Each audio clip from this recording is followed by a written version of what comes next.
Eh? You guys? But Token, she's dead. Token's shy. Oh my God, that is adorable. And so what we start No, he's not shy. At the beginning of this episode, Token actually does not find her attractive. No.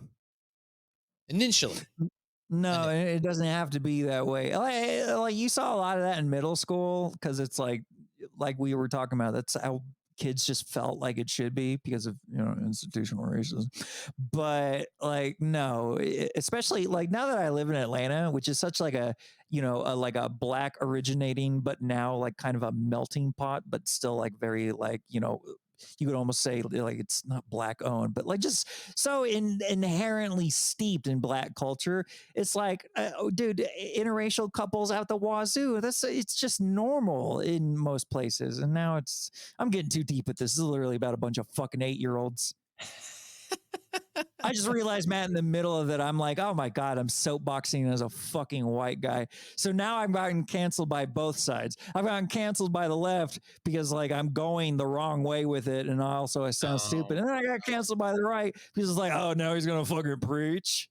I'm sorry if I have to quote Cartman, but switch around some words. In today's society, gay man in society can have you blamed for anything. So, like, I think you're fine. I literally came into this shit like the white guy go like, oh, it's time to rally. Yeah. God, I should really shut my fucking mouth. We're getting back into this episode now. Mr. Garrison is now shown teaching Game of Thrones history to his class, as he does. Teaches different types of television shows. Cartman, who is sitting in between Nichole and Tolkien, attempts to get Tolkien to talk to her. However, he ignores him. And then afterwards, in the hall, Cartman acts as Tolkien's messenger, tells Bebe and Red that Nichole should make the first move as Tolkien. Oh man. All right, so let's jump into Mr. Garrison's class here. Thanks for rejoining us, Darren. Had to go take a shit. Happy to have you back. Hopefully that shit was Billy.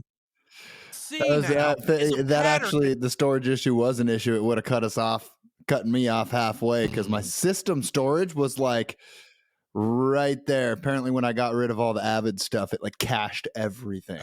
Yeah, he's still talking about his taking a shit, by the way. Yeah, I am still talking about taking a shit. Yeah. Almost in world history, much like the Greeks and the Romans.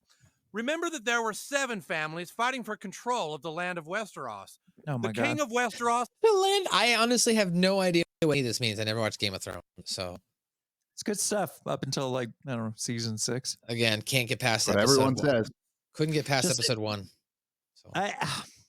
Yeah, man, I don't even know how to answer that because it's like usually I would agree with people. Nothing gets good until season 2, but like episode 1 is such a banger. Yeah, by the end of the episode, dude was fucking his sister and pushed the kid out the window. Went, yeah, not for me. And I turned it off. That's a banger, right, Matt? What are you talking about? Not for me. Well, Dane, of course you like the show. It was mostly about dicks. That's it. I'm telling you, it was wiener. I enjoyed it. Dude, you literally had Pedro Pascal going from a hooker to hooker, and then he gets the blonde twink, and he's like, I'll take you too. I'm sitting right there. I'm going, Pedro, you can take me as well, bro. God damn. Is that why everybody likes Pedro Pascal? Because I've seen him. Well, he also became like super popular. He like put out like 3-4 banger movies. Because like I was only introduced to Pedro Pascal through Mando. That was it. Like that's when I found out about Pedro Pascal. Yeah, I mean, but he was also coming off Game of Thrones, right? Then Game of Thrones was a big one. Last of Us, he did the Mandalorian. Because a lot of the people from Game of Thrones. A lot of people, like I watch a guy who does like a WTF moments for all the Star Wars and Marvel stuff. That's what I'm kind of taking the idea from him, his style. Well, so he had a great last 2 years, man. He's been killing it. This guy, his name's Emergency Awesome. He fucking does these reviews, and like he would explain that a lot of the fucking people from Game of Thrones have now ended up on that Mando show. So I was like, oh, I don't know who these people are. Like, fuck. Yeah, I watch Game of Thrones. Game of Thrones is great. All right, well let's go back to the episode here and let's talk more Game of Thrones. Apparently, this was who? Robert Baratheon, and he asked Eddard, also known as, of course, Lord Stark, to serve his hand to the king. Look at fucking Cartman's face. So we got Nichole now in the 5th grade class on one side of Cartman, and then we have Token on the opposite side of Cartman, which is just the worst placement you could have done. You remember that Lord Stark accepted, of course, the Queen's family, that's the Lannisters, were really trying back then to take control, weren't they? He's all trying to start something here with them. Targaryens at this time. Well, they were across the sea. We all talked about how they were also. So he's doing this thing in his chair where he's kind of like leaning back or moving to the side, so that way if you want to talk to her, go ahead, bro. Go ahead, bro. Talk to her. She's right there, dude. Go ahead. Right there. Like, what do you expect him to do, dog? Just like start hitting on the girl in the middle of Game of Thrones History 101? Yeah, apparently that's Cartman's plan. Trying to take the throne. So we've got the Greeks, the Romans, the Starks, Lannisters, Baratheons, Targaryens, all headed for a big blowout right in season 2. Now, what I really wanted to get into today is what was going on in the North. No. Because that's just a whole other mess. No. Token, is there a problem? He's just a little sick, Mr. Garrison. He's got boneratis. Right, guys? Everyone pay attention. Oh my God. Okay. Like as we talked about, as well as in the After Dark portion of this show, if you missed it, then shame on you. A jelly bean might work if you were in Catholic school. A jelly bean might work if you were in Christian school in general. I hand a jelly bean to someone in Christian school. I'm getting something at the back of that bus that's now parked in the back while we skip science class, obviously. And this is not like a one-to-one, example that I'm making. I keep saying the abandoned bus for no reason whatsoever. I've got no story connection to that. But anyway, in Christian school, it was as easy as, you remember they had snap bands? Yes. Does anyone remember snap bands? I swear to God, I have seen more of my friends lose their virginities in Christian private school by just taking slap band and slapping it on a girl's wrist. And that's it. I'm not saying anything to any effect. I'm just giving you my experience. Christian school is wild, bro. God, it certainly was. Now, what I really want to get into today is what was going on in the North, because that's just a whole other mess that's pretty hard to keep straight, isn't it? So Cartman's leaning back, like you said. So as I mentioned, next scene here now, Cartman in the hallway talking to Bebe and Red. About Token? Why? Well, Token's really shy, so I'm just here sort of on his behalf to, Token likes Nichole? Yeah, of course. I can't do it, Darren. What the fuck? Why did he say that? I mean, obviously. Well, that's like saying that that's like saying, Dan, that you would obviously like every white guy. That's just if it's standard. A boy, it's like, for me, it's just two legs. Wait, no, we got to take it up even further. It's like saying Dane would obviously like a white Jewish man, no matter what. That's what it would be. All right, well, okay, I have to. It's like saying one of us would like white woman, no matter what. There you go. If a Jewish boy presents himself, if you got the Jewish curly hair and you got the Jewish freckles, I'm not going to say no to that. But yes, I have had experiences to where it's like, oh my God, you're gay? My friend Trey is gay. And it's like, really? That's awesome. Yeah, me and him know each other already. We're in a gay group chat on Facebook. Yeah. Literally the entire city of gay guys is in one group chat, and it's horrible. It's the worst. It's just basically dicks all the way down. Yeah, it would be. It'd be a dangerous place to be. Didn't they already make a website for that? Like chat roulette, I think they called it. It's also called Grindr. You can get on your phone. This is how great being a gay guy is. If I wanted sex, I have an app for it. We do too. I guess Tinder is what I think that's called. Yeah, but if we, not to go down the rabbit hole, but if we were to dissect the dichotomy of what online dating really is nowadays, like online dating is specifically an outlet for women to pick and choose in males who need to look beautiful, look like they're in shape. They need to be so intriguing to where the woman will stop with her thousands of messages she's got in her inbox to then give you attention. So like that's what Tinder is. People don't even use Tinder that much anymore. People really only use the stuff that they're willing to pay for. And what I've noticed is really that women don't want to deal with creeps at bars. Like they want to go out with someone they actually chose to go out with instead of just like any random dude that happens to walk up and try to buy him a drink. Darren, you hit the nail on the head. It's the craziest thing. As a gay man, I can tell when I wingman for my straight friends, it's only one thing you got to do. Just don't be a fucking weird guy. That's all you have to, even at a bar. All you have to do at a bar. Just don't be fucking weird. Tinder, and if someone's clearly not interested, move on. Yeah. Don't be like that meme where it's like the guy yelling in the girl's fucking ear and it's like, bro, my name's Chad, by the way. Do you like fucking Linkin Park? Those guys are literally everywhere. Like you put a drink in 50%. You could even have a bunch of fellas that aren't like that, but you put a drink in most dudes and like that's how they turn. Or you put them in big groups. Yeah, it just like, and it's constant. I think they'd rather be online picking and choosing who they actually. Incels have it completely wrong. It is way harder to be dating as a woman. Incels think like, okay, you have a vagina, you can just get any man you want. It's like, but you don't want. That's not a good thing. Half of them are gross weirdos that think that way. My point to all this was, like a regular guy, it makes it harder to actually go online and date because those women are already getting thousands of requests. So like, that's a fact. It's hard. Yeah. It's just hard. Tinder is basically Darren's example of a bar, just like the bar is like 17 city blocks long. Yeah. Well, and the only thing is that it's safer. They can delete your profile or whatever they need to do to move on to the next. That's the digital version. No consequences. Drink with a napkin. Yes. There shouldn't be though. There shouldn't necessarily be consequences to saying no. So I get it. Yeah, this is why both Matt and Darren in like a month's time will just be rolling in the puss. See, now I sound like one of those guys. Just go ahead and move on, Matt. Yeah, I don't think she has any idea. Yeah, so could you guys just let her know that, she might have to make the first move? Okay. Thanks, you guys. Thanks, you guys. All right, so now here we are at what appears to be some sort of summer party, get together, girls' night, whatever. They're playing board game, probably the game of life, it looks like, or living, as they call it. D&D, Dungeons and Dragons. Yeah. Oh, that's okay.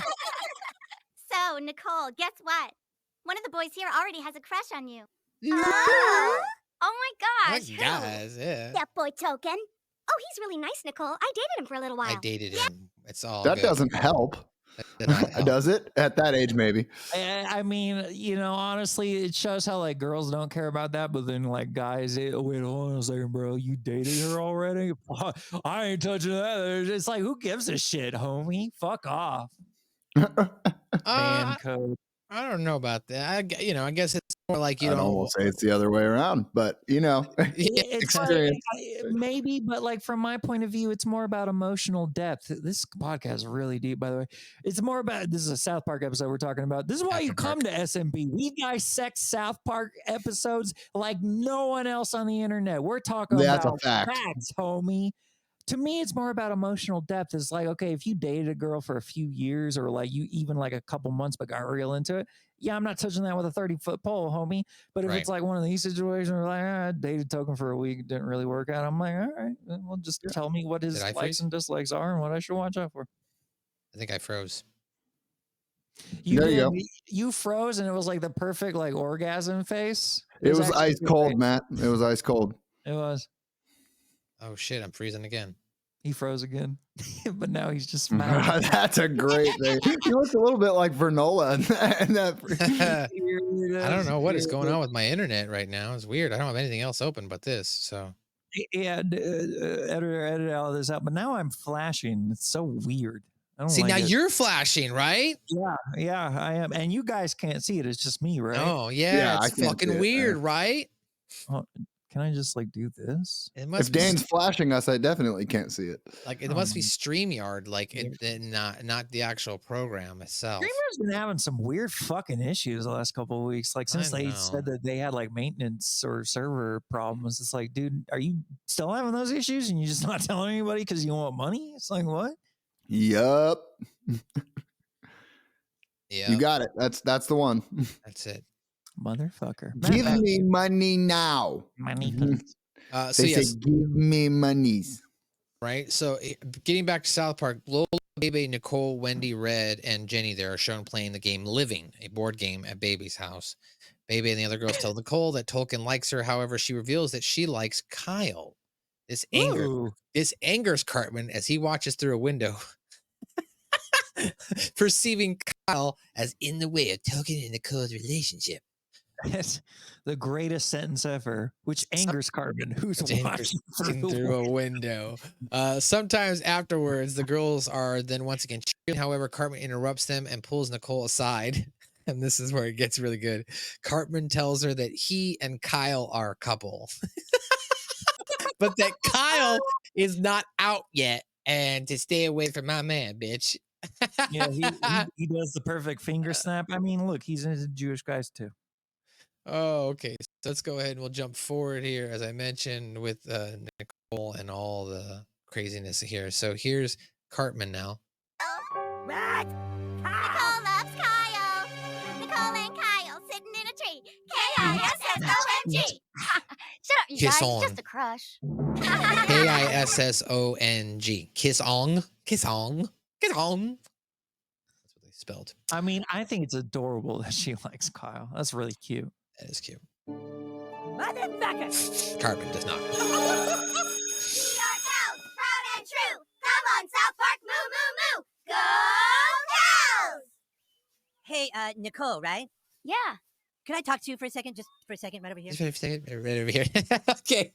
So, girls should have probably helped her, or somebody should have gone with her. For God's sakes. Don't let Cartman take somebody by the wayside, especially in brand new student to South Park. Okay. That's the danger zone. Yeah, don't go there. Don't go there. Oh, here's Cartman now laying it in on her. Listen, I heard through the grapevine that you've got a thing for Cal. Oh no, who told you that? Just the grapevine. There's something you should probably know. Oh man, this is hard. The thing is, me and Kyle are kind of, together. The look on her face. Oh. The depths that Cartman will go to, we've seen enough of it. But also, just add to the top of that pile, Matt, that Cartman will pretend to be anything, especially gay, to just get what he wants. What is going on? He'll be trans, he'll be gay. Yeah, he has pretended to be gay quite a few times. That is fair. That is fair. To make Butters gay, especially, that was a notable one. That was the best one. Certainly was. We haven't gotten there yet, but suck my clay and mouse. Here's Cartman as he continues. Cartman's an ally. Yeah, he's my man.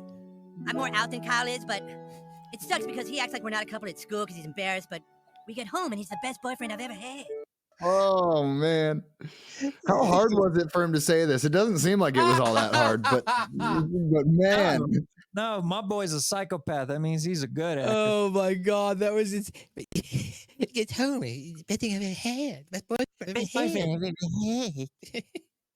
You need to clip that, Darren, and send that to Dane so Dane can have that on his board. Yeah, I'm going to use that as my text tone for Grindr.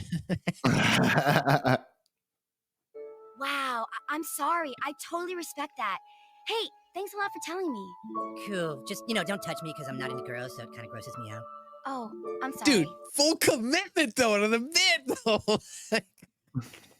Don't hit me, okay? It grosses me out. Yeah, he does. He's good at this. Like Dan said, he's a really good actor. He's a psychopath. Yeah, he feels we've talked nothing, about this. And he can act however he wants to act at any given moment to get whatever he wants. Yeah, we talked about this in the past too, in past episodes, just Cartman's ability to adapt to get whatever he wants as a character, where he continues to face, I guess in the long term, if you look at it, his own identity crisis, if you will, because he doesn't know who he is as an individual. He continues to perpetuate and play these different characters to manipulate them to get what he perceives, what he needs or wants, desires. Yeah. I mean, Cartman's gonna be successful. That's someday somehow Cartman's gonna be successful. Is he gonna do it by the right means in a moral way? Probably not. There's only two routes for Cartman, and we've seen it manifest in both specials and episode. Either he's going to be extremely successful on like a Musk level, or he's going to be like some homeless crazy guy. Yeah. Like there's only two, like that time travel episode where like they fake like, man, I'm you from the future, Stan. It's like Cartman is literally the CEO of a time travel company, and that's how you have to be when you are a CEO. And then he turns into a construction worker when Cartman decides that he wants to eat all the donuts that he wants. Yeah, he definitely turned into a mechanic, construction worker, whatever that guy was. God damn it. I don't know. But yeah, it looked like a fat guy, that's for sure. So here's Cartman now ending it. Yeah, just stay away from my man, bitch. Yeah, cool. Anyway, thanks a lot, and just, stay away from my man, bitch. Wait, let's go back. Meow. Oh, I'm sorry. Yeah, cool. Anyway, thanks a lot, and just, stay away from my man, bitch. He really knew that the snap would like sell it. It would send it home. Oh my God, what a fucking asshole. Critical moments there from Eric Cartman. A, don't touch me. I really don't like girls. And then yes, the snap at the end really sells his like commitment to this. Would you agree? Being touched by a girl by a gay guy is like an OCD dude, like putting his hand in dirty water. Are we positive Cartman isn't bi? Jesus. I mean, that is the argument that is made within the ship community, community, right? Dane, I'd say that's the argument that's made within the ship community itself. Yeah. Oh yeah, let's see. There's the Cutters, which is Cartman, Butters. There's like what is Kyle Cartman? It might be just Cartman with a K. Kyman. That's an extremely popular one. I mean, Kyman, yeah. Literally the shipping community has like cross bred. Oh, that's a terrible word. These are fucking 8-year-olds. They'll cross every sort of combination that you can think of, except the normal ones. No one fucking likes, like, people do stand Kyle, which is called style. I'm such a fucking loser, by the way. But like, that's not as popular as like, Tweak and Craig was born out of this, by the way. Like, it lost my mind when those shows started referencing this, as we've talked about in previous episodes. Once they started like actually putting these pairings together, I was like, this is the greatest thing that has ever happened to television. Well, and also let me ask you this, guys. When have we seen Cartman date throughout South Park? What's the time that we watched Cartman actually date someone? He doesn't start dating Heidi until season 19. 1920. Yeah, that's a while out. Yeah. And we'll talk about that come that time, but I mean, long story short, he doesn't enjoy it. No, I think Cartman is such a psychopath. He's one of those psychopaths that like doesn't see sex as anything. Like he's like, and this is not anything against the asexual community, Matt, but like, on that level, psychopathy does manifest itself in like non-sexual interest, just in a completely different way than an asexual would, because they don't see people as like anything other than like, I don't know, fucking bodies or steps to step across, like shit like that. So like we saw Wendy get interested in him and have to kiss him that one time, but I was like, oh my God. I don't even think Heidi was like a legitimate relationship for Cartman. I'm still convinced that guy was like doing something really fucking weird there too. Yeah, you're probably right about that. Well, after this happens, as far as with the Kyle, Nichole walks up to Kyle saying that if she needs anyone to talk to, she is available. Of course, being any dude, Kyle turns around to his friends, goes, I think the new girl's into me, guys. Yeah. She said we could have conversations. I'm like 2 steps away from 5th base. Dude, she just came up and talked to me. After this, Cartman speaks with Butters and orders him to tell Nichole that the coach wants her to take some towels to the boys' locker room after PE class is over. Although confused, she agrees. Later in the locker room, Cartman proclaims that the Batmobile is outside, resulting in all the boys leaving the locker room aside from Tolkien, who is still showering. The fuck? Why would you think that? Nichole walks into the locker room, runs into Tolkien, who is wrapped in a towel. After an awkward moment, Nichole apologizes, attempts to leave. However, she cannot, as Cartman has chain locked the doors.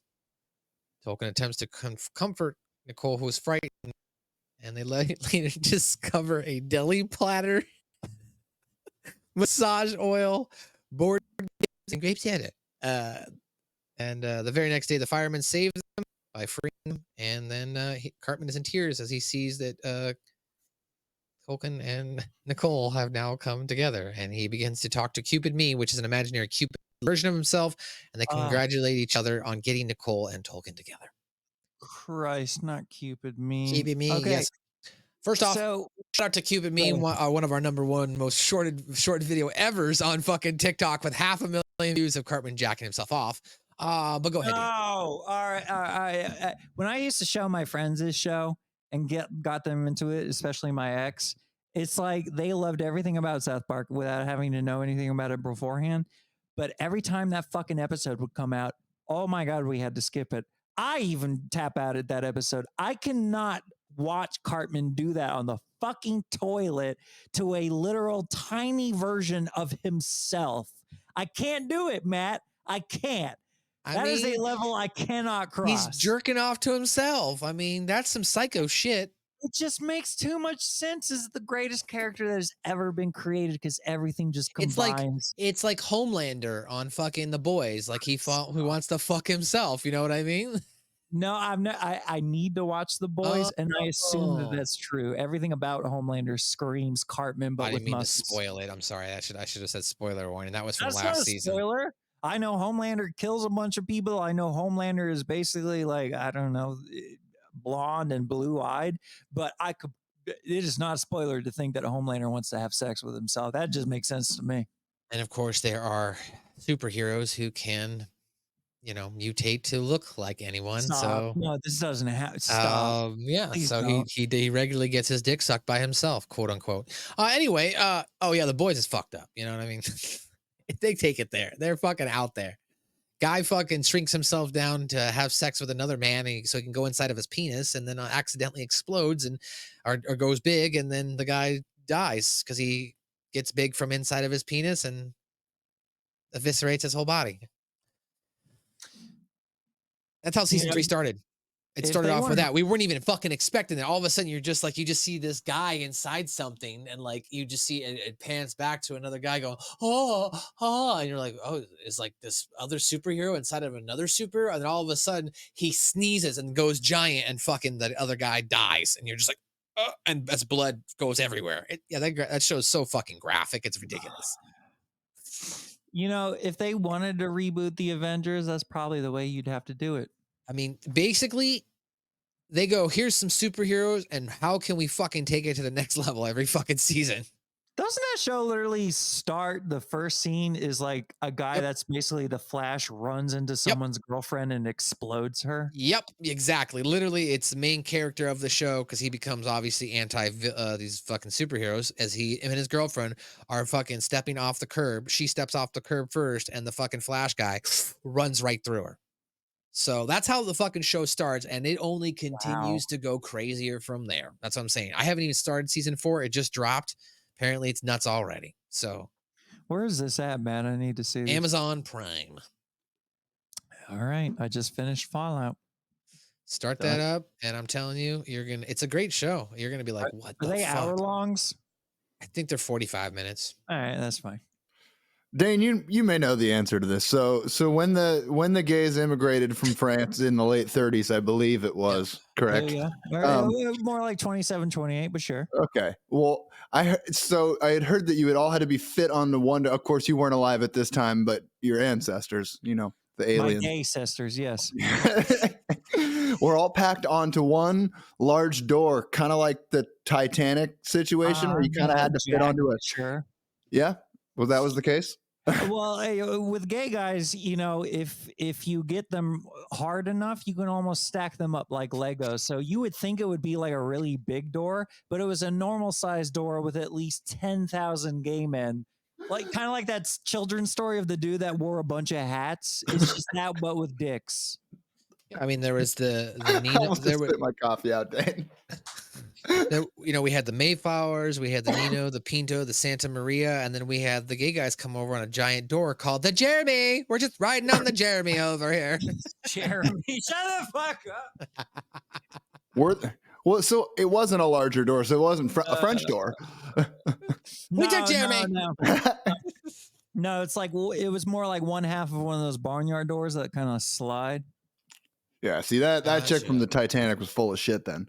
Yeah, more like a 20 by 32. I mean, we all knew he could have fit on that. That bitch just wanted to watch him die. She's crazy. Yeah. She threw a whole gem in the ocean. Her family could have lived on that. Fuck her. And that is why the Amish don't go out very much. Barn doors. Anyway. Hey, Hey, they're gayer than most of I've them. also thought about this. One of the solutions to that problem, the boat that they were on, if it didn't collapse and sink, that would have been a safe place to stay. It would have. The gay men tower would have created almost like its own island, kind of like that Superman Returns movie that no one cared about with Brandon Routh. You know, I'm not even gay, and I'd visit that island. Well, I'd visit that island. It'd be a lot of fun. I'm sure that island would be a blast either way. That island became Fire Island. according to Vernola, I mean, you know, in the Navy, you can sail the 7 seas. So there you go. I honestly think you guys should just go over and take over Malaysia. Honestly, it's like we've seen the power that Taylor Swift has. If Taylor Swift said, "I command all gays to take over Malaysia," dude, we'd be owning that shit in like 2 days. Yeah, that Ukraine Russia shit. That's taking way too long. I'm not gay guys in that. It's over. I'm definitely not advocating, nor promoting, nor saying that anybody in way, shape, or form should be segregated into some place ever. But I will say, if there were people of different religions and race who decided they just wanted to make one state the gay state, and one state this state, and one state this state, that'd be kind of interesting, you know? Yeah, Matt, that's what we call San Francisco, bro. Yeah, no, I grew up. I was gonna say I grew up in the place you're talking about. Yeah, literally, there's a gay part and a fucking straight part, and then there's obviously like, I don't know, a Jewish part and an Asian part. Well, actually, similar to my Malaysia plan, Dane. But you know what I mean? Like a full state where you're like, oh, I go to Wyoming and we gave it to the whatever people. And then we go to fucking Utah. And of course the Mormons are there. So now that's the Mormon official state. And then maybe we fucking hella gay. Maybe we just give Louisiana to Dane, you know, and the gays. Because just me. And then I can rule over all of them. I think they deserve beaches and palm trees and banana leaves like Malaysia, though. Banana leaves is a beautiful place. There. Banana leaf. Or the dicks grow from trees. You know, one of the crazy things I did learn is that before we move back bananas on here and South Park, one more thing, it's kind of funny. So after living in Hawaii for a while, I did find out that is how a lot of them will smoke and this, I'm not like being racist, this is how a lot of them will smoke their first weed. Well, you know, growing up, they don't have a pipe to smoke out of. They're not doing like the apple and fucking Coke can thing. They roll it up in a banana leaf, and apparently the banana leaf itself actually like has something in it that gets you a little extra. But I'm like, I would try that. I would try that for sure. I would love to smoke a banana leaf, Jay. Yeah. Let's get on that. Matt lives close to New York. He knows friends. That's a lot of them. How they like first smoked weed was they didn't have anything to smoke it out of, so they tried rolling it in a banana leaf. And then here's what I would say. You know what you should do is the next time you're at the store is get the little small Mexican bananas, the small ones, and I bet you could, because they're thinner as far as the skin on the outside. Yeah, and then you could roll it up with that. Mm-hmm. You need that Hawaiian rain, I'm sure. Or Dane can go take over Malaysia, and we can have all the banana leaves that we want. I don't want to say it, but like Republicans always be like, "Oh, what are you gonna do? Your they/them army?" It's like, dude, the they/them army would crush you, stupid mother. Are you fucking kidding me right now? Are you joking? You would all be dead, and there just by numbers alone. Sorry. Yeah, sorry about that, boys. I don't care how much you open carry. All right, come at it, dog. Let's jump back unless they're like some 300 shit, like oh my god, gay guys are like built as shit. 300 is for the gays. All right, that proves it right there. Those guys were definitely banging. Anyway, oh my god, bro. Gerard Butler, more like Gerard Butler. Let's jump back into the episode. It's only 5 minutes in. So here is fucking Nichole walking up to Kyle, and she's going to, of course, express that you can talk to me whenever. That was incredible. Hey, I just want to let you know, if you ever need somebody to talk to, I'm here. Oh, thanks. And watch Kyle like a horrible Dude, that new girl's into me. And now we cut to Cartman with sunglasses in the hallway. And of course, Butters is going to come up to him, and Cartman's going to ask him for help. Butters. He's not in his room. At the end of PE class, tell Nichole that the gym teacher wants some towels delivered to the boys' locker room. How come? Let's just say that by this time tomorrow, Token and Nichole are going to be practically married. Are you sure, Eric? I mean, maybe they just aren't meant for each other. No. Oh, that's right. Cartman's going to walk Butters through all of this. This is crazy. Love is like taking a dump, Butters. Sometimes it works itself out, but sometimes You got to give it a nice, hard, slimy push. He's describing love to taking his shit. Just a nice slimy push, Dane. Just a nice slimy push. Slimy push. Look, I don't know what you're talking about. Oh, hey, Nichole. Coach wants you to take these to the boys' locker room. Oh, he does? Okay. So, Tolkien taking a shower. Guys, get outside! It's the Batmobile! Batmobile, you guys! They all run outside. There's no Batmobile. Where? I don't see a Batmobile. You would think they wouldn't have fallen for double rainbow again. You know what I mean? Like, all this shit. Why do they keep believing Cartman, Matt? Why don't they send one person out there? Can't he go out there and check? Or somebody like. Also, the Batmobile. What the fuck? Who get what? Yeah. Batmobile, dude. I mean, like, look, I've been to Smithsonian. I've seen the Batmobiles. They're cool, but it's like, Or I went to the Funko Museum or the Funko store in Everett, Washington, and they had the original like Batmobile from the 1960s TV show, and I was like, this is so cool. Oh my god, dude! The Warner lot had like a room that had all the Batmobiles. Well, all the Nolan versions of the Batmobiles, and then like I don't know, like a fucking the one with bat nipples, whatever that was, the Schumacher. That was badass as shit. So of course, I gotta say. So I'm always expecting those things to end up being just some crackhead with like a Batman sticker on his Corolla. You know? My dad did that. My dad like bought a black car that had like the back windows crushed out and they were covered in duct tape, but he put like a Batman sticker on it, and then he had a license plate that said like Dark Knight, but like in like a few letters, so it just looked like it started like dark.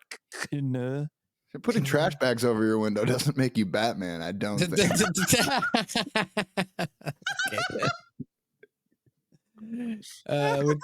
With that in mind, let's go back into the gym here where Tolkien and Nichole are going to be locked in by Cartman. So he puts a chain on the door.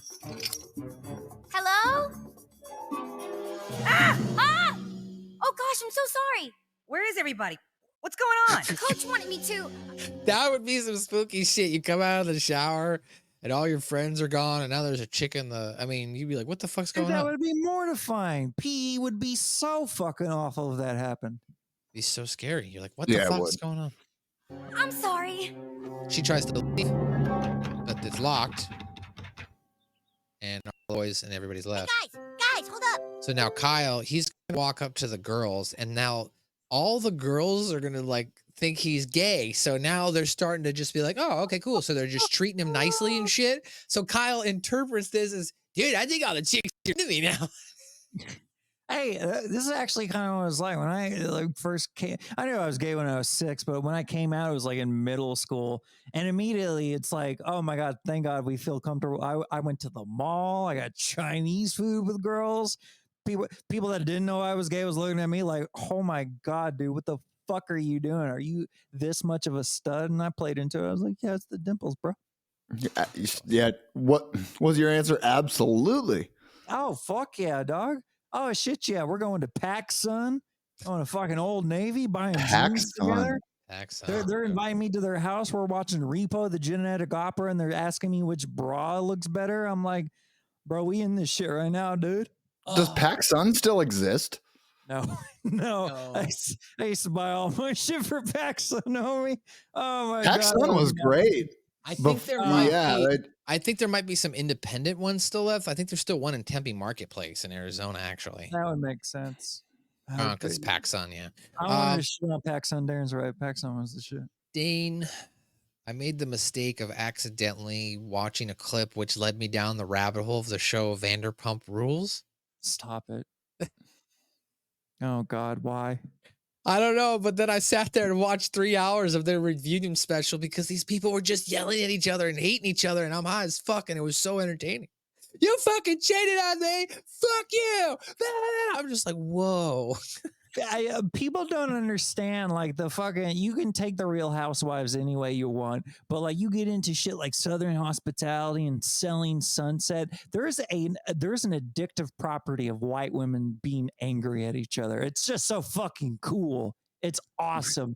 And when you hear that, when I first heard Vanderpump Rules, I was like, is this one of those like sex comedy movies? It just sounds like a guy named Vanderpump going to school and then like having sex with a bunch of Vanderpump Rules. But then you watch and it's like the complete opposite of it. It's like, oh my God, these blonde highlights are terrible and they hate each other. It's great. Like, I want to say, aren't parts of the show like shot up here in the Northeast or something like that too? Or I don't know. Like, I remember when I first moved up here, people were telling me about it or something like that. I think, isn't that like the thing? It was like one of the Beverly Hills housewives. She like moves to a different place and she like opens up a fucking sexy restaurant, which doesn't make any sense. And then people hate her. It's just great. It's just awesome. I need to watch what you guys are watching. It's way more entertaining than the 3 hours I spent researching Peruvian light posts the other night. What kind of, are you smoking banana leaves? No, he's playing that. Dane, he's playing that geology like game. Geography, the GeoGuessr game. I realized I got a knack for this thing. You're a guesser right now, bro. Okay, so I'm nailing it too. I'm killing it. I got addicted to geoguessing, but only on the content creator side. I would watch that dude to find out that you live in like Norfolk, Virginia, by like seeing a picture of a fucking shorty. Dane's been doing it for a week, and I can do that shit now. So that was my goal, was to prove that shit's not mad. He's not. He's really smart. I will get that. We're talking about Rainbolt. By the way, God, yeah, the one that like go check this guy out if you're watching this, and like go check this Rainbolt dude out that we're talking about. He will see a picture and find out your exact location anywhere in the world in like seconds. It's creepy. People the dude is like weird super fucking smart. I figured out how he's doing it, but I can't do it as fast as he does like the fucking millisecond challenge. I'm like, well, how the fuck this guy? That one's nuts. People like you and him need to be hired by the government. Straight up, no. Yeah, no, I figured out how to do it over the last week, but anyways, yeah, what you guys are watching seems to be far more entertaining than the videos that he probably had to watch to get as knowledgeable as he did on that. All I know I'm figuring out is that every week, apparently Vanderpump Rules was beating AEW in the ratings, and I had never watched this show, so it wasn't for the fact that I saw not a TikTok clip, like a Facebook reel of people yelling at each other, and then I saw that it was on Peacock, and I have the Peacock, so I was like, let me turn this on, and I got sucked in. Dude, even Raw and SmackDown, when they hit like 3 million, 3.5 million, bro, some of these reality shows that cost like a penny to make, fucking, they're doing like 6, 7 fucking million on a fucking weekday night. It's like, you wonder why the Kardashians are as rich as they are. Get the fuck out of here. People like that shit. All right, well, let's move forward here as Kyle is going to talk to some of these girls, and he's going to, of course, lead to believe that he is now, some sort of a Mac Daddy. Hey, you're kind of friends with that Nichole girl, right? Yeah.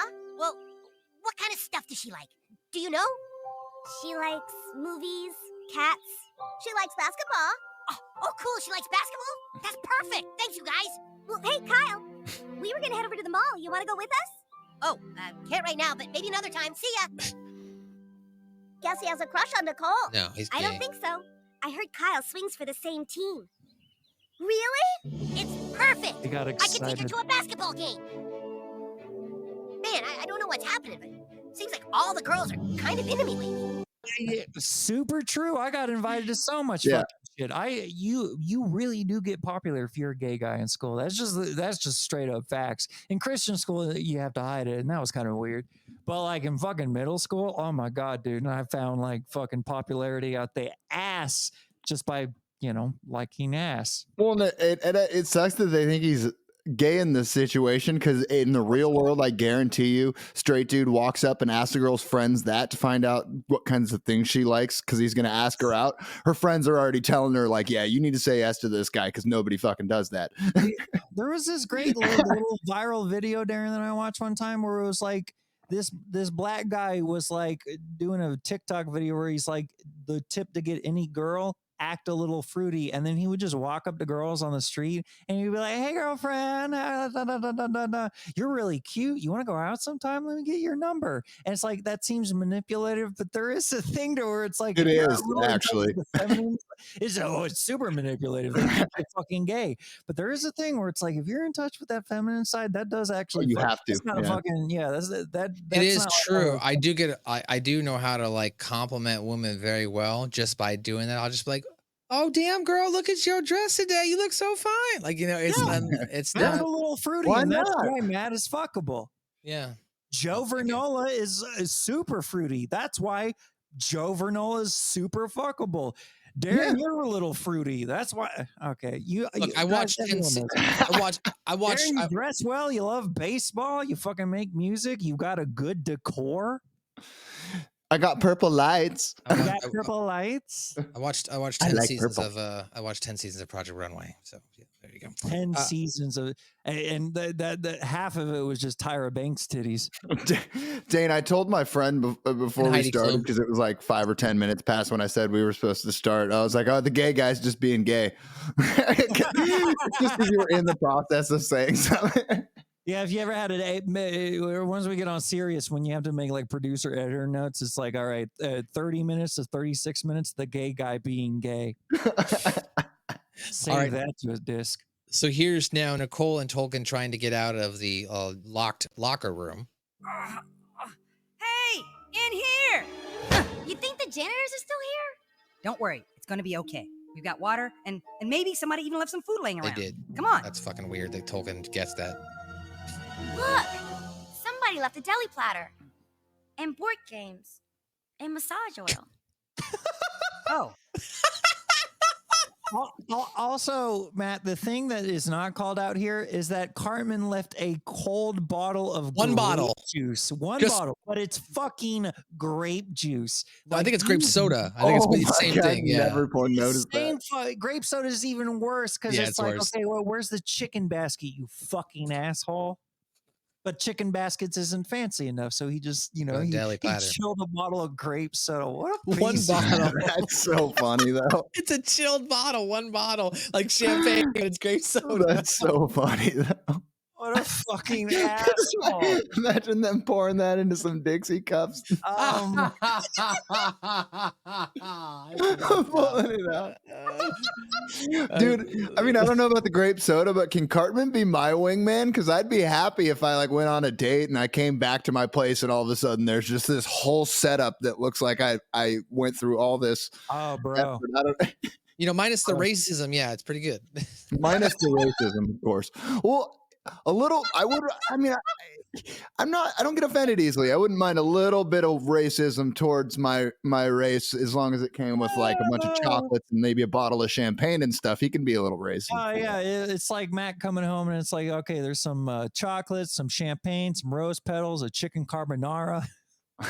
I would get me if I came home. You had chicken carbonara. Of course it would, dude. I want to do a thing because you guys are both like single dudes live on your own too, right? Yeah. How tripped out would you be, Matt, if you walked up, you went to your fridge and you opened it up and you found like leftover Chinese food that you didn't eat? Like, what the fuck?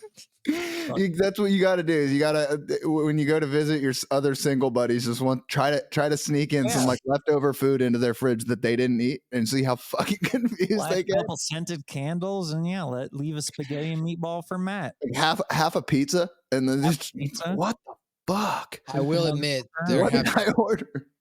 I will admit there have been times with my friends where I've brought over just like a can of beans and I'll leave it somewhere in their house. What are you talking? Hey, bro, this dude eating beans. Well, no, because then I'll get a random text message later like, dude, I was cleaning my room and like found a can of beans. Like, I don't understand. I'm like, that's weird. Right on the nightstand. Well, now if I ever find a can of beans in a really weird place. Now we've discovered. You just been beaned, bitch. Yeah, that's like the perfect thing. Fuck the pizza and the carbonara. You leave a can of beans anywhere, someone's gonna be like, "What the fuck is this bean doing here?" I'm gonna do that at work. Actually, now, Matt, thank you. I'm gonna leave a can of beans at Finney's desk. Under home plate as well, just like take it out, like a can of beans, right in one of the camera angles. Yeah, there you go. And he found a can of beans. Now, actually, is that illegal? what you guys should do, what you should do, Darren, is like get there 3 hours before the other team and put it in cans of beans in the dugout of the other team, just randomly.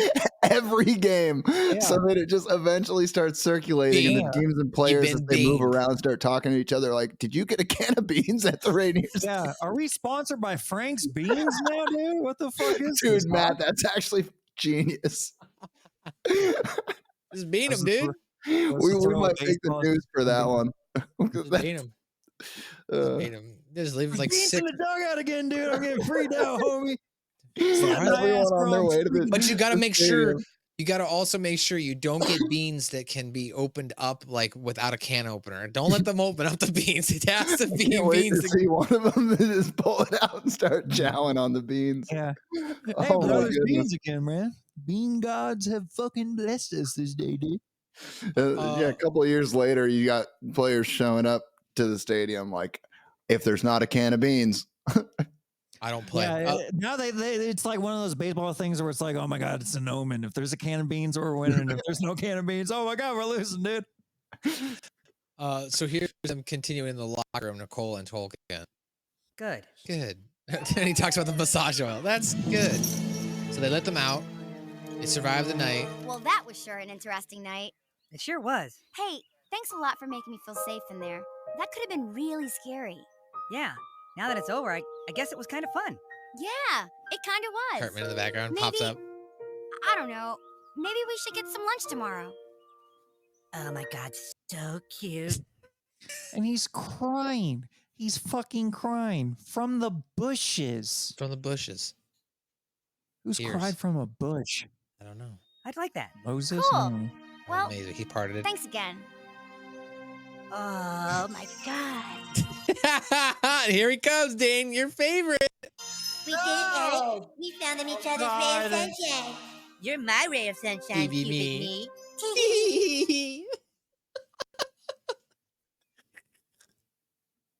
Literally speaking, I just don't know what to comment on about this. Like, there's no Trey and Matt knowledge I can do. There's just not. It's just, oh my god.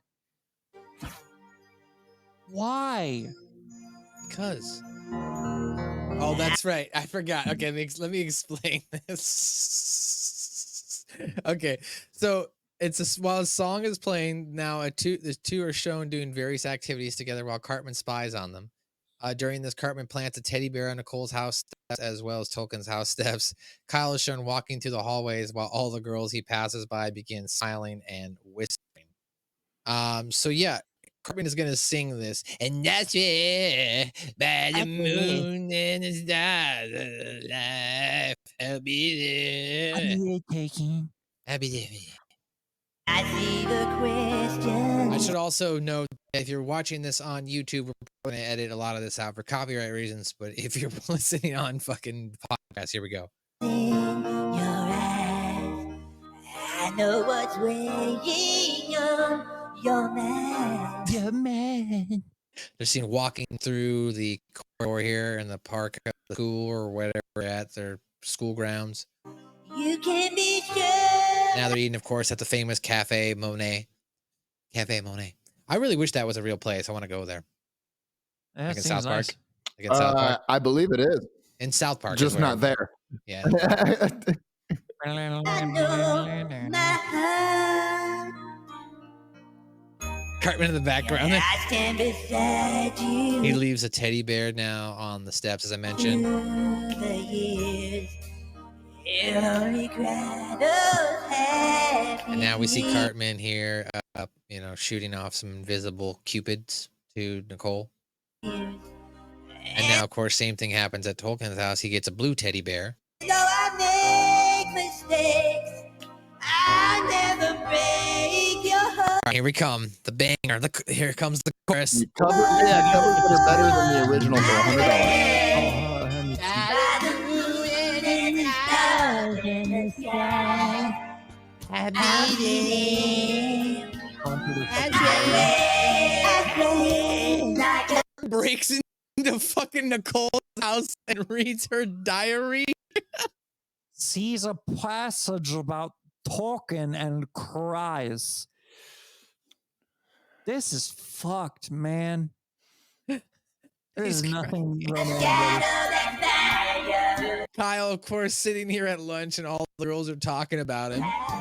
Keep it down, girl. I'll be there. Kyle thinks he's like a total stud muffin now. When if we go back, he was technically rated the ugliest boy in the cast. Remember? Like we don't know that when we saw the real results. Conspiracy, Matt. It was a conspiracy. In the top 13 is a conspiracy. Wait, wasn't Cartman at the bottom? Cartman was second to last, I believe, or something like that. God. I don't know. If actually got last. I know Butters was towards the bottom. Oh, better, every black beat of my heart. Did you catch this? Did you catch that? Oh, the Nuggets listen and the to Clippers. Oh, listen to the lyrics of Cartman.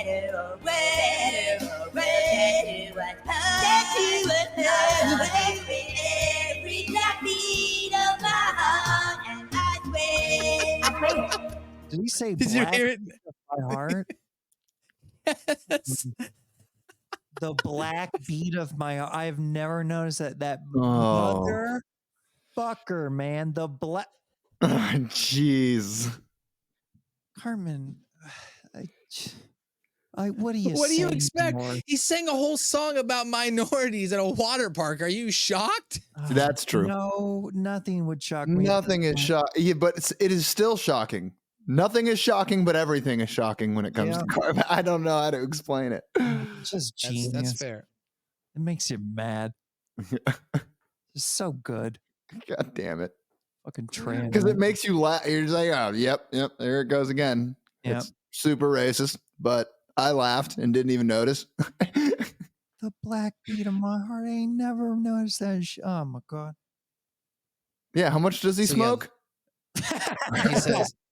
He says, for better or worse, till death do us part. I'll love you with every black beat of my heart. Yeah, no, that's definitely an extra lyric thrown in there. I don't think that's the original lyrics. Yeah, I don't remember that from when my mom was either.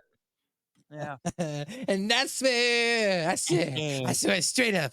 Actually, I used to sing that song, and I don't ever recall putting that part in there.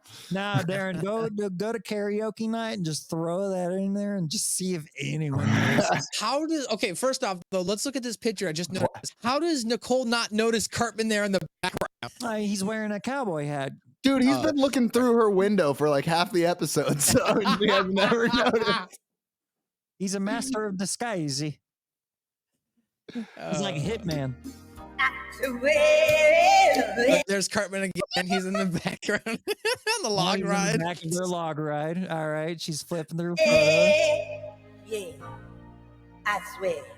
And then again, once again, Cartman there in the lower left of the pool of the wave. God, where he's in their own caricature. Yep. They had a caricature done of them, and Cartman is in it. So who in the South Park staff was forced to draw that? Good fucking point. He's like, this better not ruin my career. Better not ruin my career. Oh gosh. Okay, so following that scene there of the again, I'm gonna go ahead and take covers that are better than the originals for $100. Eric Cartman. He's singing that So song. good. All right, so afterwards, Cartman is now seen watching Tolkien push Nichole on the swing. Stan asks him, why. I apologize here. Stan asks him why he's so into their relationship. Cartman responds that he doesn't know. Alan runs up Cartman, pushes him over, and asks him why he told everyone they're a couple. And then Cartman exclaims angrily that Kyle was Stan and Nichole who belong together. Kyle responds that saying just people are the same race doesn't mean they belong together. And now Kyle tells Cartman to tell everyone that they aren't a couple. Cartman shows how happy him and Tolkien and Nichole really are. This causes Kyle to angrily walk off. So, Cartman kind of proves his point here that unfortunately they did belong together by circumstance, not by the race. Cartman put them in a situation to set up to where they were scared, and therefore their flight or flight instincts take over, and they are now linked in that experience itself. Here is the, I guess, fallout of them being together now.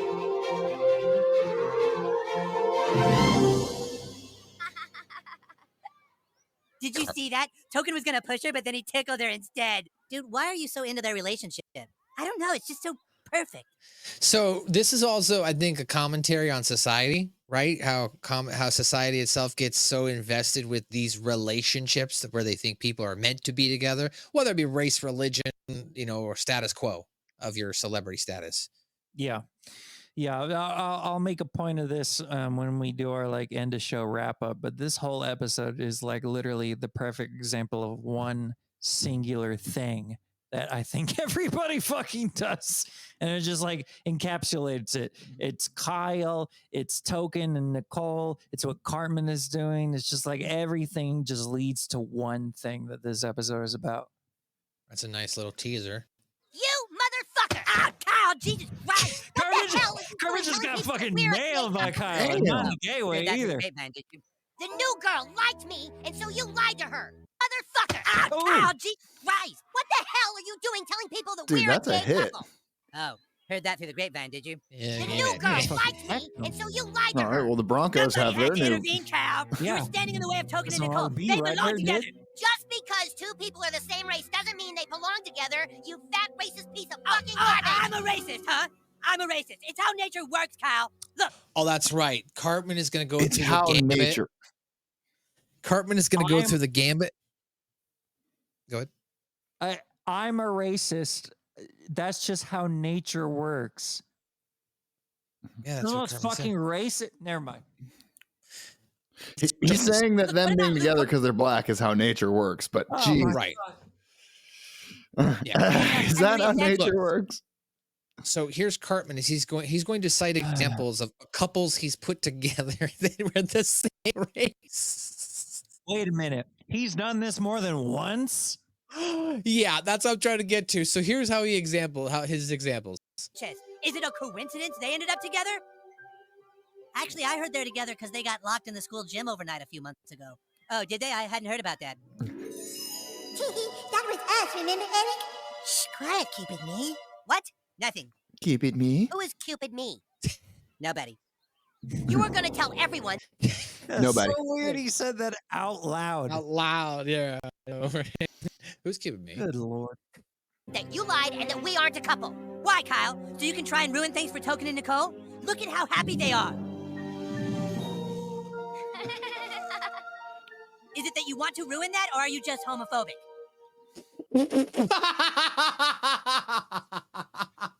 Like the fucking logic gates Cartman creates in conversation. Yeah. Oh my god!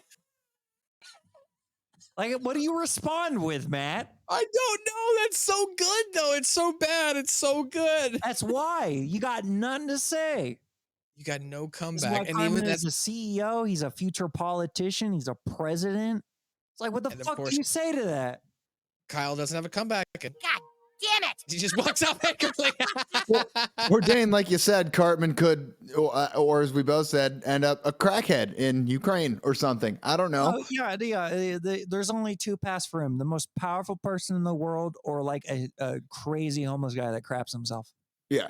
And I imagine how that happens is he goes over and he's like, hey, Ukraine or somewhere over there in like Eastern Europe or whatever. That seems like a good place for Cartman. And I imagine he would probably try to gain some kind of power there. And if that didn't work, he would end up who knows what. A dictatorship does, though, also end up in you crapping yourself and kind of being homeless. I mean, Yeah. the Or last jacking it in president- San Diego. Yeah, Putin, yeah, exactly. There you go. So All comes the full very circle. next, now we're at dinner. Nichole is going to be seen eating dinner with her parents. After a brief discussion about Tolkien, her father tells her that she can just only date other black guys. Of course, she says that her and Tolkien being the race is simply a coincidence. Yeah. However, later that night in her room, looking at the aforementioned teddy bear that she presumes she got from Tolkien, she examines the tag, which says "To my boo" on one side, and on the other side, Cartman wrote, "'Cause blacks belong together." And this shocks her, And then, of course, she's going to now break up with Tolkien the next day. So Cartman basically his own plan here by going too far in his racism, which he normally does. Yeah. He always takes it too Well, he far. didn't know that racism was bad. That's why he's racist. That's true. That is true. Me that you already have a boyfriend at school. His name is Token. He's really nice. Well, that's good, but your mother tells me that this boy is black. Well, they didn't even make this dude look black. He does. That guy looks like he's from Thailand. Like he's got the beard. Also, why is he eating like the whitest food I've ever seen? Like plain chicken, mashed potatoes that look like they got nothing in them, a glass of wine. I mean, look how plain the wall and stuff is behind him. Yeah, this is not a. There's a genius artistic choice here, Darren. They have a black guy surrounded by the whitest fucking crap you've ever seen. Yep. And that's why he's saying, you don't have to, date black people. And I guess is what he's saying. They left the fake bowl of oranges out. I noticed, just, though. Oh my god! Just because you're black doesn't mean you can only date black boys. It's just a little weird that we moved to this whole new place and you're immediately drawn to the one other black person. Oh, stop, William. There's nothing wrong with her dating a black person. I'm not saying it's wrong. I'm just saying she's going to have to deal with racist people out there. This is real, though, because I only have one experience. And when I moved to Hawaii to go to high school, there was 2 white kids at the school. Yeah. And that's the first person that I like inadvertently had made friends with. It's because he had approached me, but like this shit happens. This isn't fake. And people think that's nature, but it's not. It's just like how America was taught to be for so long that like it takes a while to get that shit out of your goddamn genes. Yep. Whereas me, I seem to be the opposite because I grew up in California. I'm like, oh, I'm gonna go find the cool people who got weed. Well, you're also Italian, Matt, which is like essentially like 2 steps away from black people. Italians are the most racist people on the planet. What do you mean? Yeah, what are you talking about? What I said was also the most racist thing you could say. So, Dude, apologies. My friend's Italian dad used to like make like legitimate slavery jokes to the only black kid that would hang out in our group when we were at their restaurant. It was so bad. I'm like, oh my god. Like, Italians with racism is like British people with transphobia. It's like it just comes so fucking naturally to them. They'll just like not to me. Being like, not to me. We're talking about like we're talking about like Italian, like Italy. Yeah, I'm just saying Jersey Italians. I don't want to get canceled. Yeah. So here's a continuation of this scene. No, I'll edit my racist comment about Italians out. Saying, oh, look at the 2 black people together. That figures. It's not like that, Dad. We just happen to like each other. I know it seems like a strange coincidence, but it really is a coincidence. And we are very happy for you, sweetheart. So now she goes upstairs to look at. She goes upstairs here to. Oh, I forgot about this part too. So here is the first of Cartman. I guess encountering his imagination. No. Other people have to use the bathroom, Can you hurry it up in there?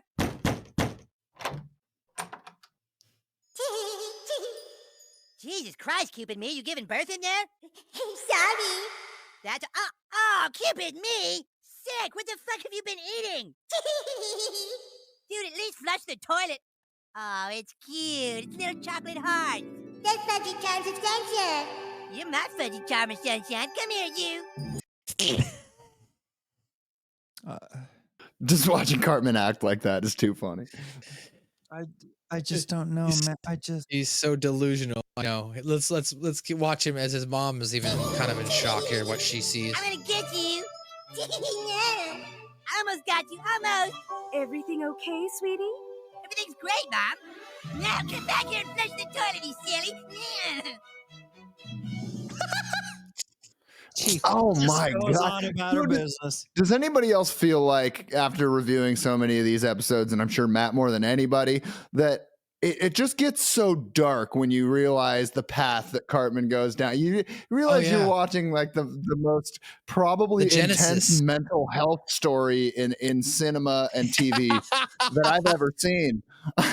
Because we have a lot of stuff that's coming out these days that are about mental health and all those things, and I approve of us talking about those things.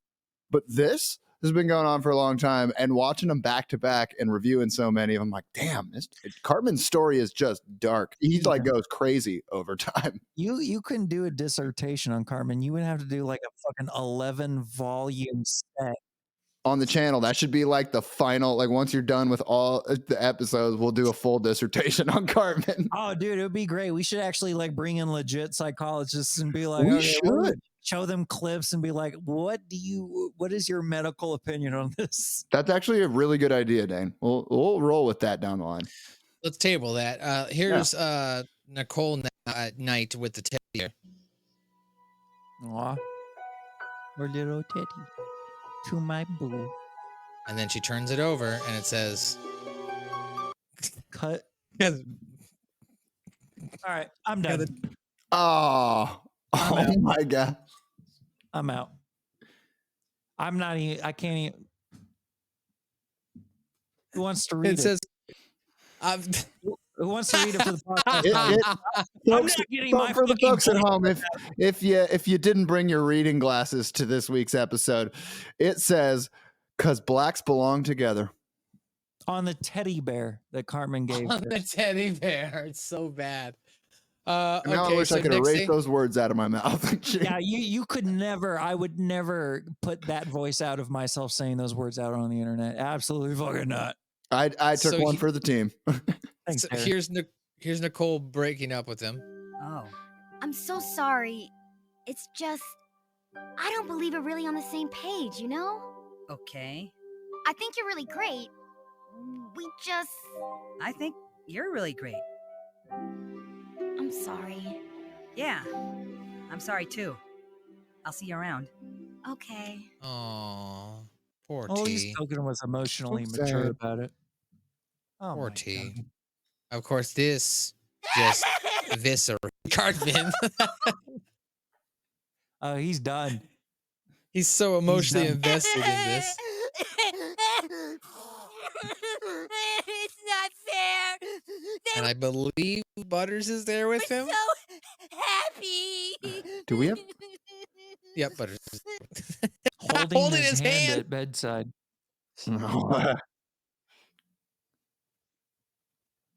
Butters is the best friend you'd ever have. Oh, Butters is incredible. Yeah, absolutely. Why does he do it? I know. It's gonna be okay, Eric. It's not gonna be okay. Why did they break up? They were meant for each other. They'll find love somewhere else. No, they won't. Yes, they will. No, they won't. Fuck you, Butters. You're an asshole. How many people do you guys think we can get to put Butters on the presidential ballot next year, or in a few years?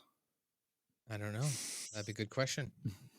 So this part's funny. This next part, Kyle is gonna go try to be a dude about this. Try to ask Tolkien, "Hey, dude, is it cool if I ask Nichole out?" But for whatever reason, Tolkien interprets it as Kyle's trying to ask him out. He's like, "Dude, I don't swing that way." Oh my god! So this pisses off Kyle even more. So here's Tolkien now on the bench. Kyle walks up to him. Hey, man. You okay? Yeah. What happened? It just didn't work out? Yeah, I guess. So, you guys are totally broken up then? It's done? So fuck Kyle for this. Yeah. Yeah.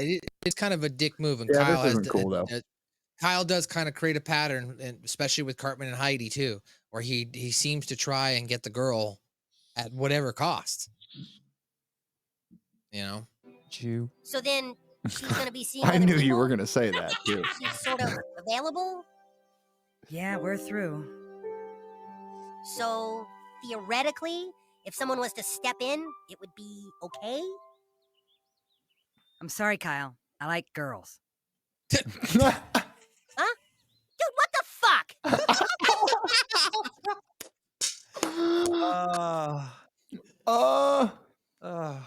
Yeah. Dude, what the fuck? That rumor. That's funny. All right. So After this, Cartman is watching a laxative commercial, and he's inspired to try and get Nichole Tolkien back together. He opens a box containing Cupid Me, and after some convincing words, Cupid Me agrees to help him.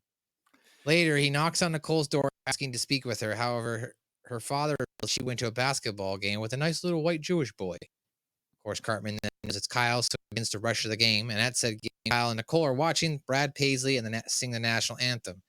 After which, the poster child for halitosis kids attempts to make a 3-point shot. Cartman arrives at the game and begins to broadcast himself over Megatron screen in the center of the arena. He says that love is hard and the people have to work for it, regardless of what others think. During this, he proclaims his love for Kyle and begins to sing a duet with Brad Paisley. After the song is over, he tells everyone that the Batmobile is outside. This causes everyone, including the players, to leave the arena. During the exodus, Tolkien and Nichole run into each other. They reconcile their relationship, declaring that they do not care about stereotypes and what other people think. Afterwards, Cartman congratulates them, and then Cupid Me on their successful reconciliation. And Cupid Me says that he has found someone for Cartman as well, and he reveals that the halitosis kid's girl, Eric Score, as the evidence. Token should try to put Cartman together with the first fat girl that ends up there. Funny. So here's Cartman now watching the laxative commercial. Sometimes even a hard push isn't enough. Don't give up. Get back in there and get to work. Because when the going gets tough, the tough gets going. That's right. That's bad. That's right. Because when the going gets tough, the stuff gets going. He's got like a scarf on here and shit. I need that clip to play like from my TV every time I walk out into the living room first thing in the morning. Just when the going gets tough, get going. And it's just pooping. So Cartman now goes into his closet, his box. Now the reason why Cartman is going to find Cupid Me in the box, like the way she is, beat up, is because Cartman beats the shit out of her when he's sick. Good. Also, Cupid Me is a boy, by the way. As we'll see horrifically in a later episode. Inhumane. Wait, he beat up Cupid Me, man? When? I'm so sorry. I shouldn't have doubted you. Please come back. I know I got a little angry, but I believe in you. A little angry? You hear me? You like beat the crap out of him and put him in a shoebox. Yeah, exactly. I mean, we didn't see it. I don't think they actually showed it to us, but it's implied here because like the last thing we saw before this was the commercial. Then it was Tolkien and Kyle on the bench, and then it was Cartman and Butters crying. So we didn't actually see. He beat up Cupid Me, and I'm talking about like a real fucking person. He beat up Cupid Me because they didn't stay together. Yeah, pretty much. Dear God. He got a little angry. Believe in you. No, you don't. No, you don't. Yes, I do, Cupid Me. Love is the bestest feeling in the world. I believe you can change everything. No, you don't. No, you don't. Please, I can't do this alone. They need us. God, so bad. Okay. All right, jumping ahead here. Here's Cartman. Very important. I'm sorry, but she's at the Denver Nuggets game. Denver Nuggets game? Yeah, she went with a nice white Jewish boy. Yeah.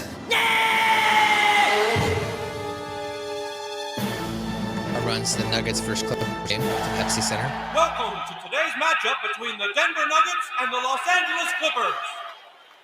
And now here to see. Of course, we see Kyle there with Nichole. Look, they're having a little date.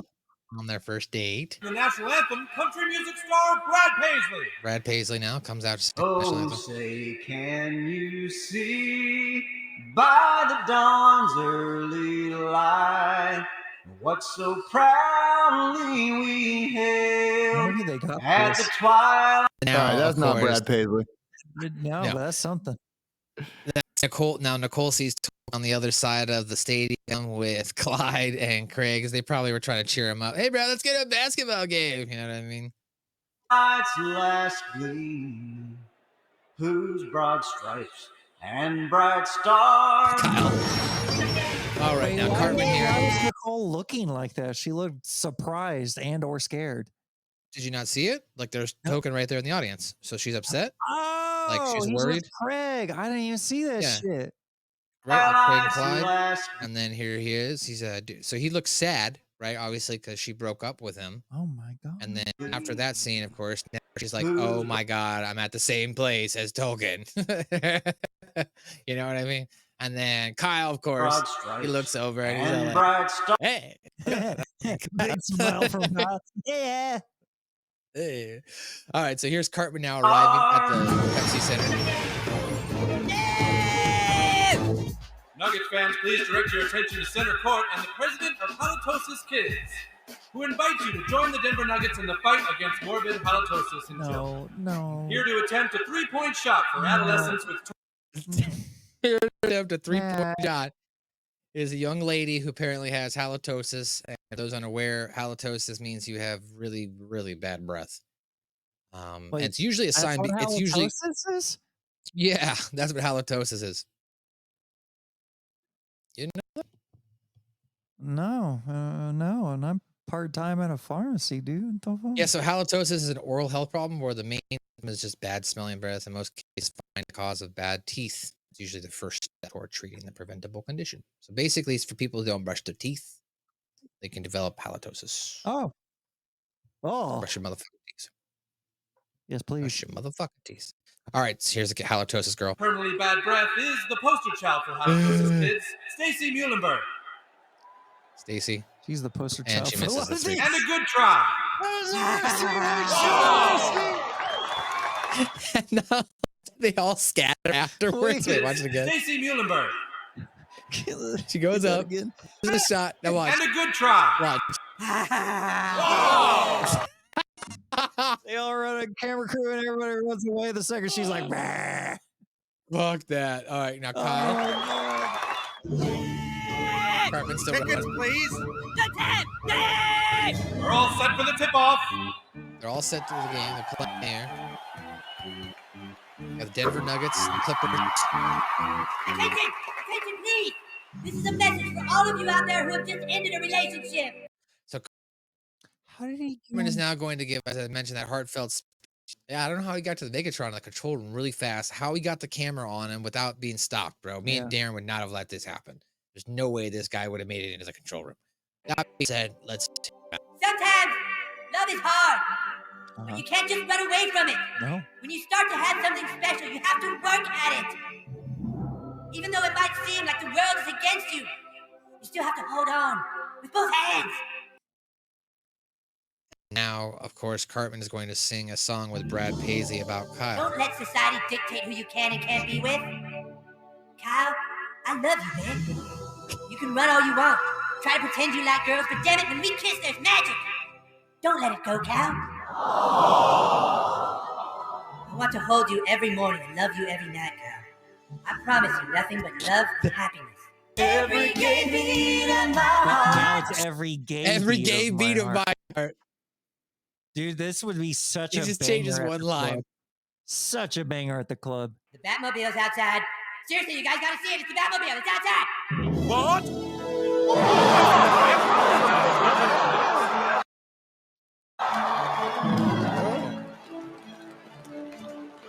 I'll run out. Tolkien and Nichole see each other. I mentioned they have a heartfelt conversation, which they conclude that they don't really care and they just like each other. Maybe we can give it another try? There's still people who look at us funny and think we're supposed to be together. Let them look. I don't care. I don't care either. I just think you're a great person. The color of your skin doesn't matter. Yay! Oh my god, so cute. Tee-hee. A place for everything and everything in its place. Oh. That's right, Cupid. People who are the same belong together. That's right, and I found somebody who's just the same as you. Really? There she is. What? Fuck you, Cupid, me. Tee-hee. Fuck you. Hey, stop it. Yes! Gentlemen, that is how this episode comes to a close. We'll be right back now on the other side. We'll see if we can get Dane some energy to read some trivia, pop culture, and more as Dane is getting there. We'll be right back. That episode is emotionally exhausting. Dude, it's fucking so much, Darren. It's I don't blame you, Dane. Much. Because it's like... Well, luckily, there's only a little bit of pop culture. How does Eric Cartman still manage to do this to me? I don't know. He just does. It's exhausting in this episode because he never gives up. He just keeps at it. He keeps going. Welcome back now on to the other side. Once again, shout out to our sponsors provided by Spreaker. If you choose to download the podcast that way, we appreciate you, as well as you can check out Linktr.ee/SouthParkPod. Hit that like and subscribe button. Watching right here on YouTube.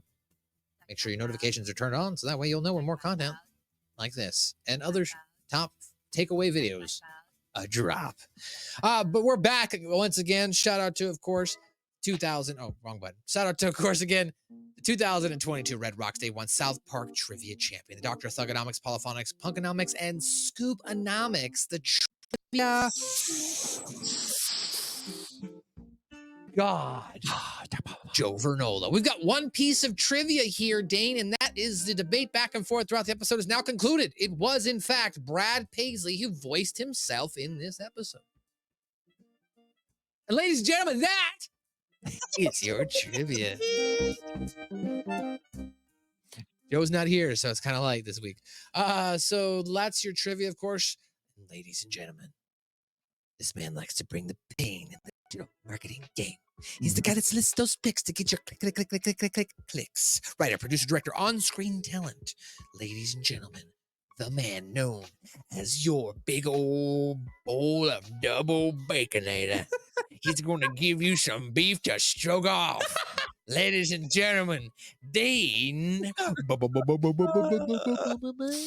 We're a little short on pop culture today, Matt, but there's enough to go around.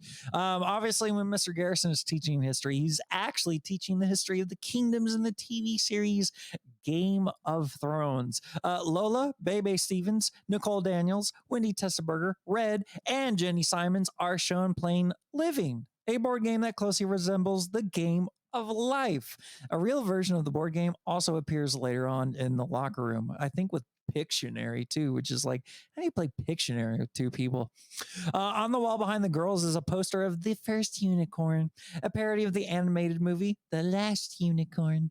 The Los Angeles Clippers and the Denver Nuggets played on April 18th, 2012 at the Pepsi Sports Arena, actually, in Denver. The Clippers won that game 104-98. One of the advertisements in the Pepsi Center has an upside-down McDonald's logo on it. Their slogan is similar to McDonald's as well. I think it says something like, yeah, I'm loving it. Another advertisement seen in the same center is for Mocha-Cola, which is a parody of Coca-Cola. Cartman sings the All for One cover of I Swear by country music artist John Michael Montgomery. Twice, actually. The Pepsi Center Stadium big screen is named the Megatron, which is a likely parody of Jumbotron and a reference to the Transformers character, of course.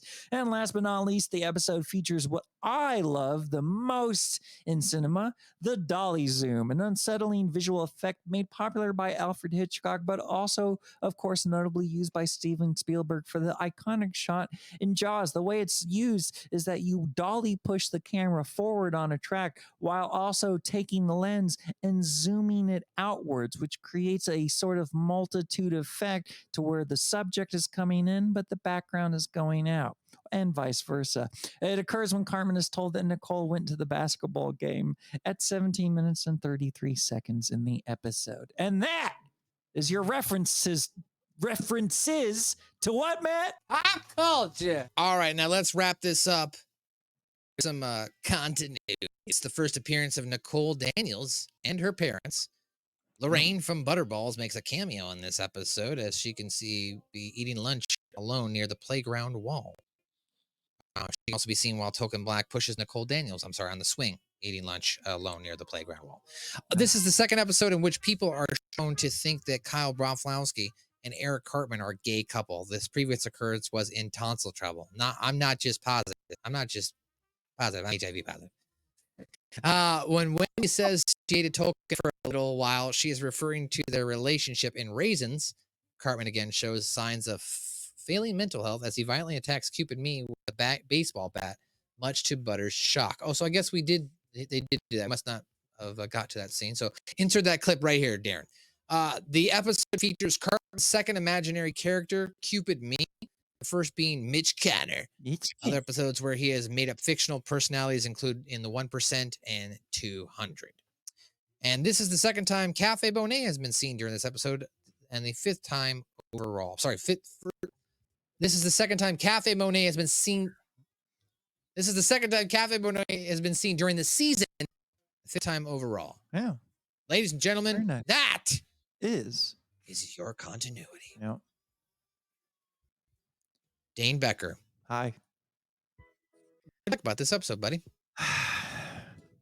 So this episode has a lot to like about it and also a lot to be uneasy about it. As Darren said when we were off camera, this episode is extremely emotionally draining, but the thing that I love about the episode rather the most, and something that I hinted at earlier, is that it attacks what you would call tokenism. What tokenism is that you try to be inclusive through like some sort of symbolic effort, or, you know, you try to be an ally. But what it is what Malcolm X once called hypocrisy. Tokenism is essentially hypocrisy.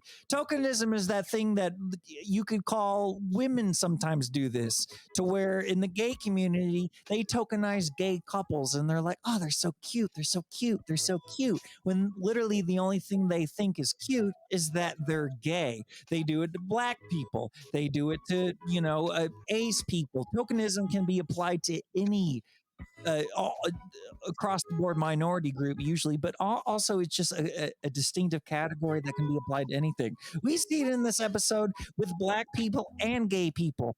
People tokenize gay and black people all the fucking time, and they have no fucking clue how fucking weird it is. It's one of those things that like it transcends into like the area to where people pretend that they're allies by just kind of like, I don't know, thinking trans people are adorable or something. It's just one of those sort of fake social inclusiveness sort of like standpoints. In the gay community, I'm going to say this word, we used to call them fag hags. People, especially women, that were only friends with gay people because they were gay, and used them as like, I don't want to sound like an asshole, but it's not quite accessible. Like as a trophy or something like that, right? It's like trophy wifing just races or distinct minority groups of people. You know, they do it with Jews too. But like with gay people, I've seen, as a gay guy, you kind of have to be defensive against tokenism because it can come from your own fucking family half the time. They even have a term for it in Japanese culture, where like women that read a lot of like boys aravu, boy love manga and stuff, they call them fujoshis, women that are obsessed with gay men in media. You know, they have entire Korean dramas that just play off of tokenism because it's like, oh, they're gay. Get it? They're gay. And that's like the whole point. Or like even like K-pop bands like BTS, the entire fandom of BTS likes to like put them together, and they like them because they're gay. Look, it's just, it gets fucked up. As Malcolm X once says, tokenism is hypocrisy. And it is. It just genuinely is.